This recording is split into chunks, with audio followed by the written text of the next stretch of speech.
Hi friends, మేమైతే ఈరోజు దొండకాయ కర్రీ చేస్తున్నాము. దొండకాయ మీరేం చేస్తారో కామెంట్లో కామెంట్ చేయండి. ఒక వీడియో తీయడానికి 1 మినిటే అనుకుంటున్నారు. ఆ 1 మినిట్ మేము వాయిస్ చేసి వాయిస్లో తడబడి మాటలు వచ్చిన ఆ వాయిస్ని మీరు చూడు. మళ్ళీ మేము ఎడిటింగ్ చేసి పెట్టడానికి చాలా టైం పడుతుంది. దాంట్లో ఈ వంట చేసుకోవడం, పిల్లల్ని చూసుకోవడం, ఇవన్నీ చేసి ఈ వీడియోలు తీయడం అంటే చిన్నవే అనుకుంటున్నాం. వీడియోలు తీయడం చాలా ఈజీ అని అనుకుంటున్నారు, కానీ ఈజీ కాదు. దానిలో కూడా కొన్ని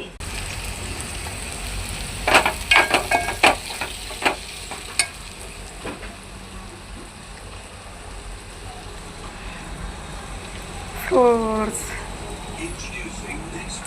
అనుకోకండి. ఏది చేసినా ఆశాభాషగా అనుకుంటే అది కష్టమే ఉంటుంది. దాంట్లో తేలికమైనవి ఏమీ ఉండవు. ఓకేనా ఫ్రెండ్స్, బాయ్. సబ్స్క్రైబ్ చేసుకోండి ఫ్రెండ్స్. వీడియో నచ్చితే